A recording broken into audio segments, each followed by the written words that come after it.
Om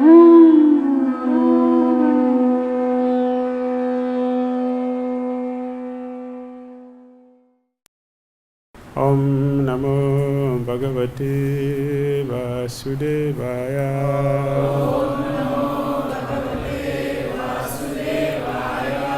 Om Namo Bhagavate Vasudevaya.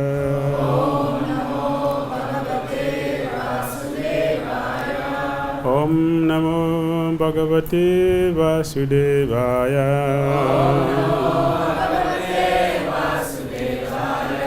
Om Agyanatimirandasya Gyananjana Sarakaya Chakshurumilitam Jena Tasmai Shri Gurave Namaha.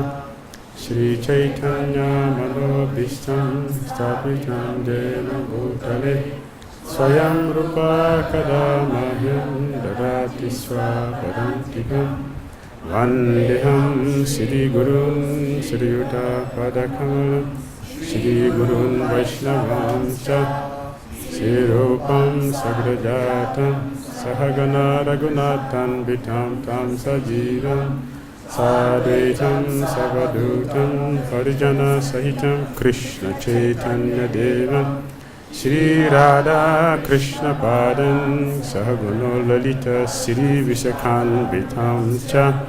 He Krishna Karuna Sindhu Dinabandhu Jagatpate Gopesa Gopika Kanta Radha Kanta Namastute Tapta Kanchana Gaurangi Radhe Vrindavaneshwari Vrisabhana Sute Devi Pranamami Hari Priya Vanchakalpataru Vyascha Kripa Sindhya Evacha Patitanam Pavanebhyo Vaishnavabhyo Namo Namaha.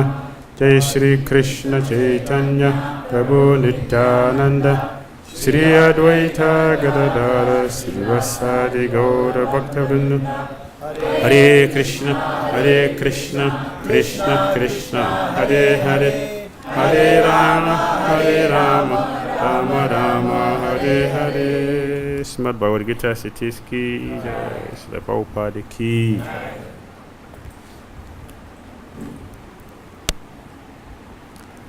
We are reading from Srimad Bhagavad-Gita cities, chapter 4, Transcendental Knowledge, text number 8.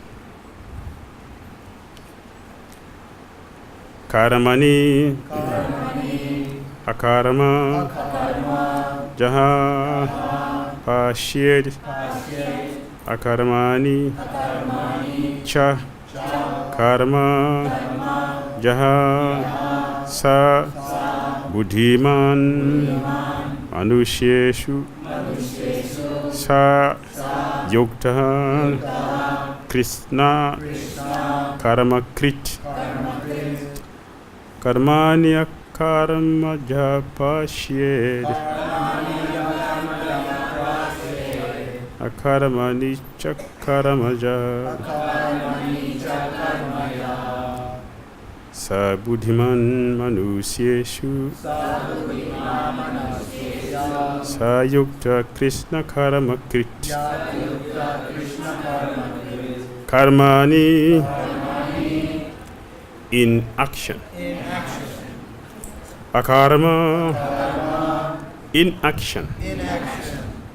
Yaha one who Pashyet observes.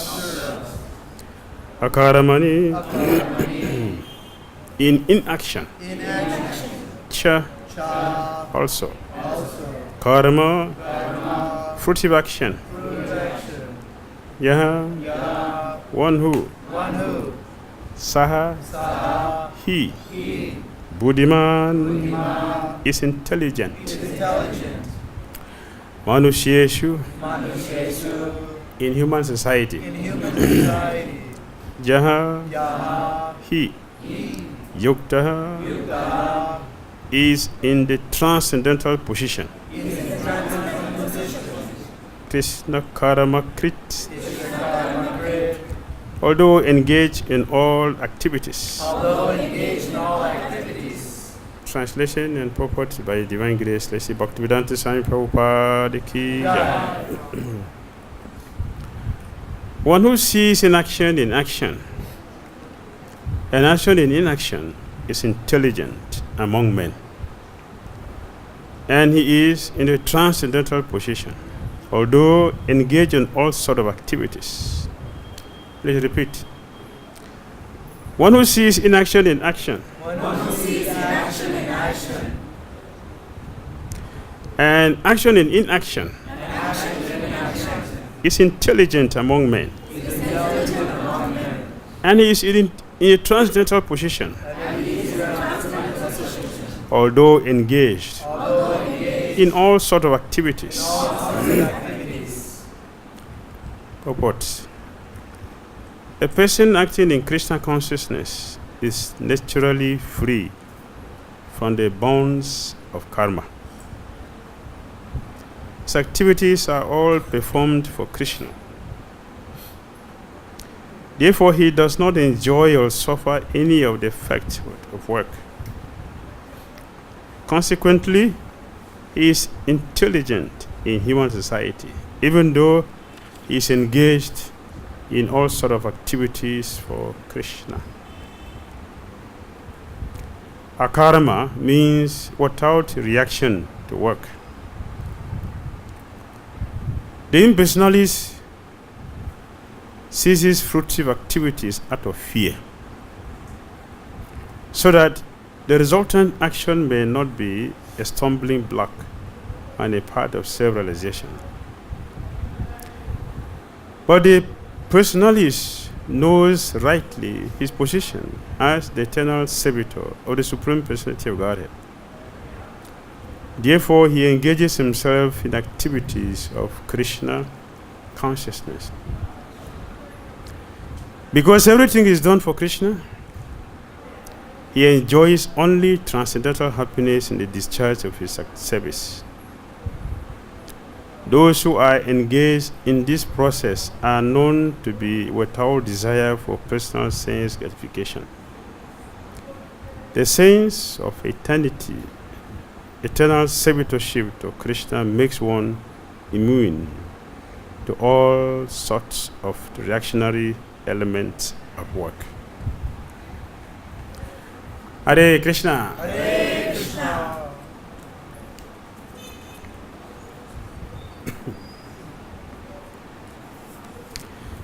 This verse is very, very sweet. Very, very sweet. Because Krishna is dealing with a very complex situation in a very simple way for the devotees. The point here is inaction and action in inaction, or inaction in action. It is complex. And in the purport, the purport has directly went to the impersonalist. Why purport has gone to the impersonalist?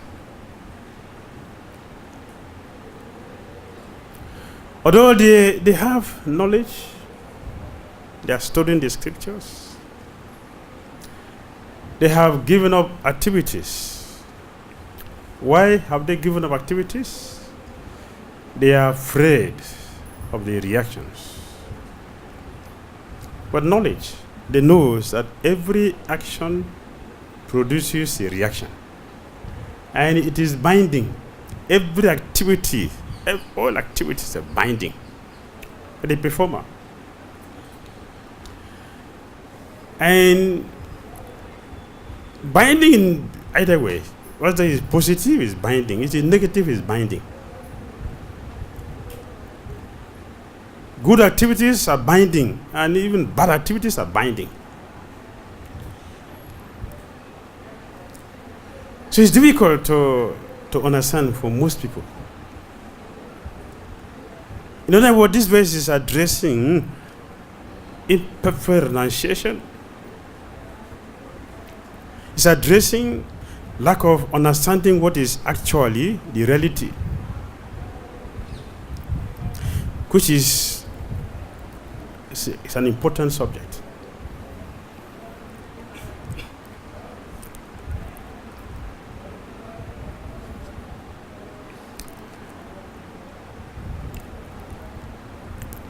Krishna is speaking this because Arjuna did not want to do his prescribed duty. In preference to that, Arjuna wants to go to the forest and practice meditation, thinking that by doing this, he is free from the reactions. In the forest, he's not going to speak to anybody, so the speech is controlled. It's not offensive. He's not going to be engaged in any physical activity, therefore he's not going to destroy anything. He's not going to kill so many people. Millions of people are waiting for death on the battlefield. He's going to be free from that. And at the same time, he's practicing silence. He's going to get promotion to the heavenly planet, where he will have opportunity for self-education. So Arjuna is smiling. This is the best way for me to be free from reactions. This verse explains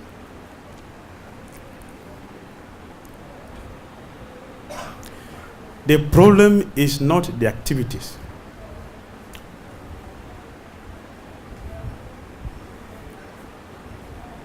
Renunciation does not mean to give up anything. Nothing should be given up. Renunciation is based on knowledge, and that knowledge is acquired from a person who knows, a devotee of Krishna.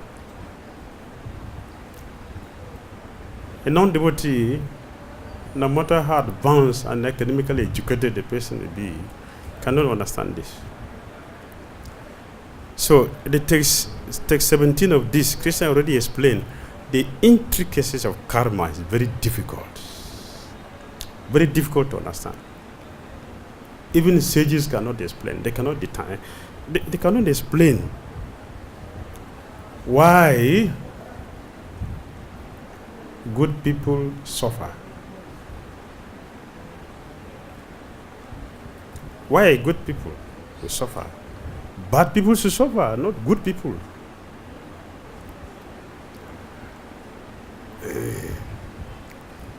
In my Christian days, Jesus was my first spiritual master. And we were very faithful and devoted to him. One of our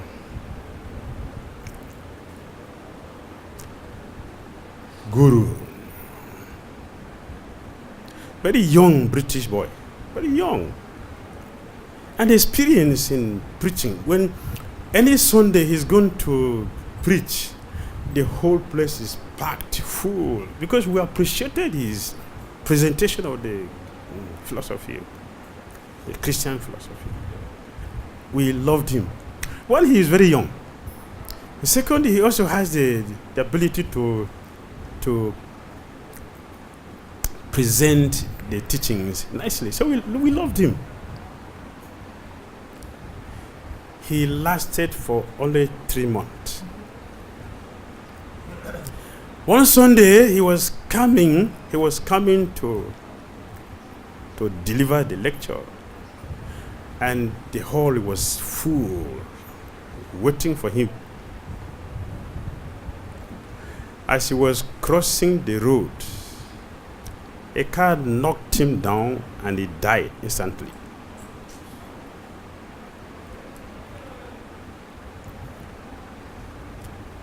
Young, intelligent, dynamic, he devoted to.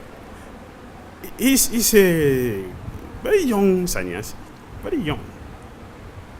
Devoted, that means that he has given his life such a high-level sacrifice he has made. But only 3 months he lasted. The car knocked him down and he died. There were so many people who have been crossing that road the whole of that day, sinful people. They did not die, but the Holy One died. Our Bible couldn't find answer to justify what God has done. Why a good person, such a wonderful, devoted devotee of God, died in an accident? Why? Why not die at old age? We couldn't hold a sermon that day. That day everything was closed. It is all lamentation, anxiety and frustration, and so many doubt about the existence of God.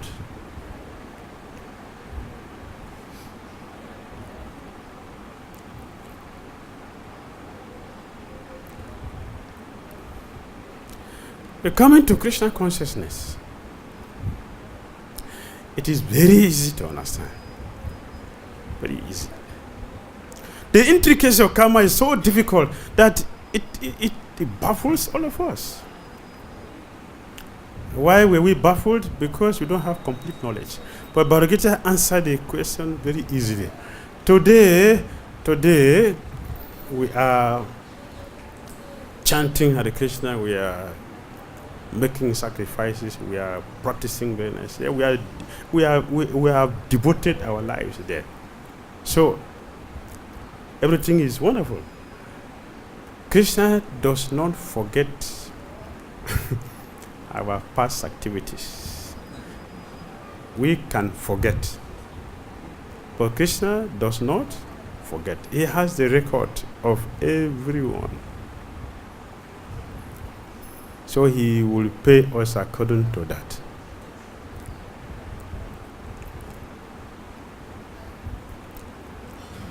So seeing this,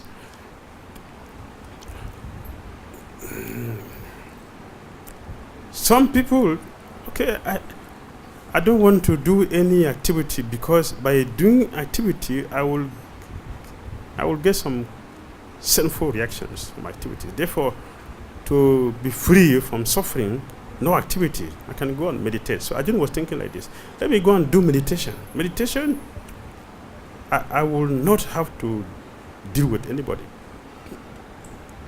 So Krishna told him, going to the forest is not the issue. Just look at it. Just look at it. The mind is uncontrolled, full of impurities. The senses are not engaged. And one is sitting down for meditation. What kind of meditation is that? The senses are not wild, but are not engaged in anything.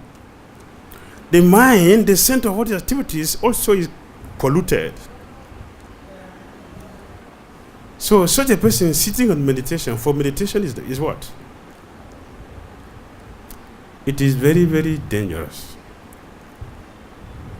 So Krishna is telling Arjuna, your renunciation is considered perfect if the activities are meant for my pleasure. If the activities are not for my pleasure, whatever you do, you'll be implicated. Even if you go and sit down in the forest, you are going to physically give up the things you don't want to do, but in the mind, you will do them 1,000,000 times. And when the mind is doing those activities, one day you'll be uprooted from where you're sitting, you'll come back to do it physically. So renunciation is not giving up anything. Renunciation is to engage in Krishna conscious activities fully without our personal interests. That is renunciation. For one who is engaged in activities for Krishna consciousness, one who is engaged, he is working so hard, It's activity he's doing, working very hard for Krishna, ringing bell and offering active for Krishna. It's activity, but that is considered inaction. Inaction. Because there's no result for his activities. For the purpose that it has connection with Krishna. It is done for Krishna. While someone else is sitting down, it is considered inaction because he's not doing anything. He's doing meditation, but that is action. Because his meditation, it is for his own sense gratification. It will implicate him. So, proper saying purport. A person acting in Krishna consciousness is naturally free from the bonds of karma. This is renunciation. We should look at our activities, how Krishna conscious it is. That's our shelter, this is our protection.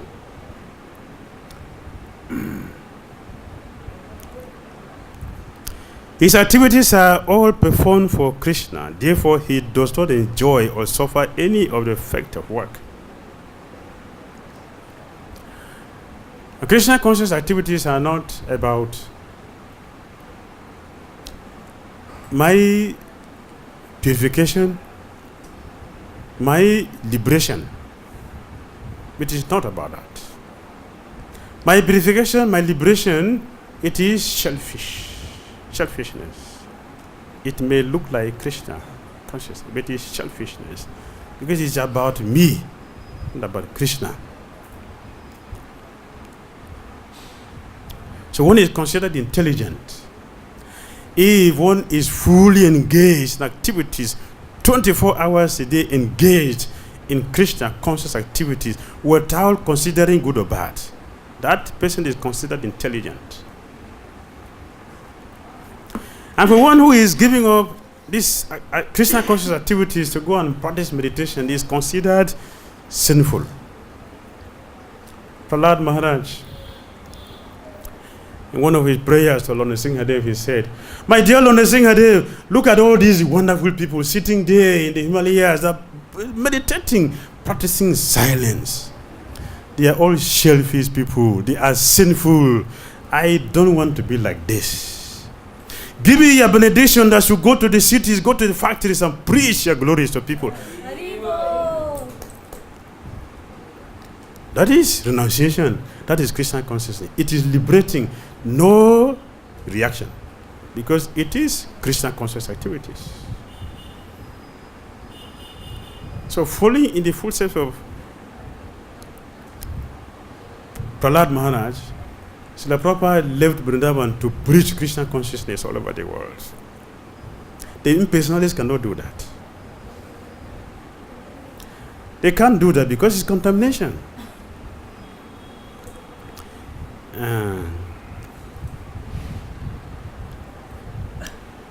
In Nairobi, it's East Africa. So one Janmashtami,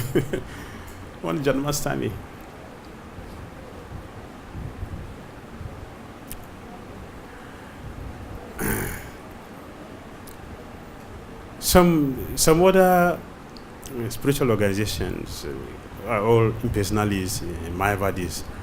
They came to the temple. In Nairobi temple, the temple president office is in the temple room. The temple room is, the end of the temple is demarcated. So the hall, a big hall, the temple room, at the back is the temple president office. So if you are in the office, you must come out through the temple room to get out. Janmashtami Day was full with devotees, celebrating. So these people, they came to participate. And the president invited them to the office to take prasadam. So they were taking prasadam there. When they finished,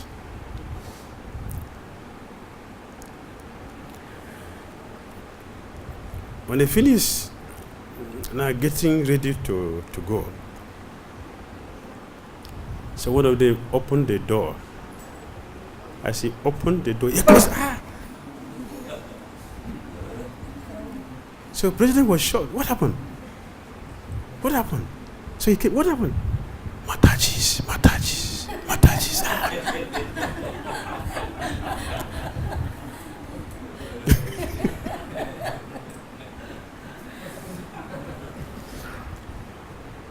They have no strength. They have no single strength to walk through the temple room. Just a short distance. Just out. You get out. They couldn't do it. They went by inside and closed the door.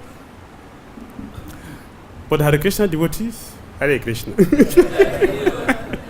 You see, women are more than men here in this room. And we're not afraid. Why? Krishna consciousness. It's Krishna consciousness. It's Krishna consciousness.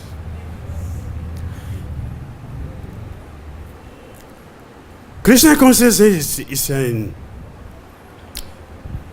not just a fanatical, fanatical organization. It is a scientifically approved or well-organized society that is potent with the power of the supreme personality of Godhead. So we said what? His divine grace. Meaning what? What is that? It's carrying the potency of the supreme personality of God. That potency is carrying that. So he has the strength to distribute Krishna all over the world, make the devotees.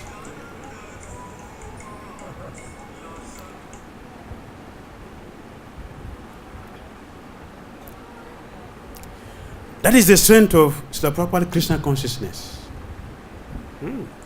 which is different from what organizations. As he mentioned it here in the purport. The impersonally ceases fruitive activities out of fear. They are afraid. But Srila Prabhupada is not afraid. Money, oh, this is contamination. Prabhupada said, give me. Bring the money. Bring the money. Bring the money.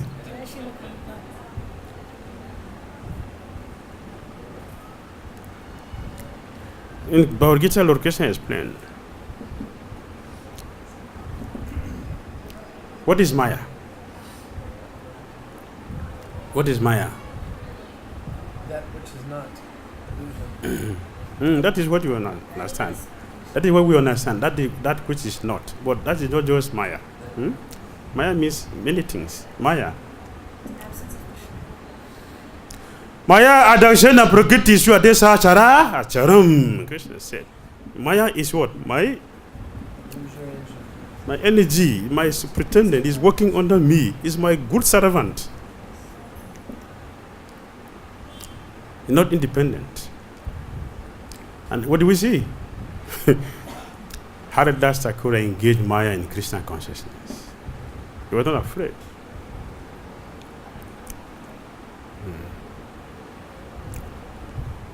He was not afraid, but the impersonalists, they are afraid. Therefore, no activity. No activity means what? The mind is doing so much activities. After all, we are 80%. 80%. Most of the things we do, we are 80% more subtle, all our activities, than gross.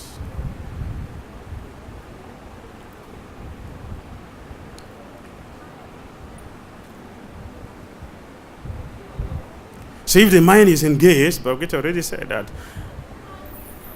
the mind is given freedom.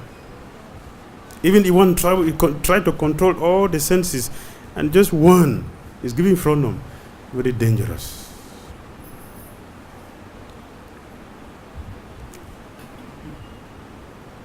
So perfect renunciation, perfect activity in Krishna consciousness means that everything should be done for Krishna's pleasure. Everything. And if our activities are only for Krishna, there's nothing outside. Everything is within Krishna consciousness. And intention is for pleasing Krishna. There is no fear of Maya. A devotee will never have difficulty if we remain in Krishna consciousness.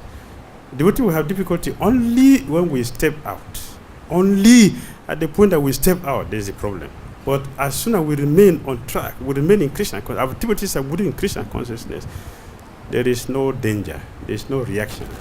That is considered inaction because there is no reaction, negative, positive or negatively. Krishna conscious activities are transcendental.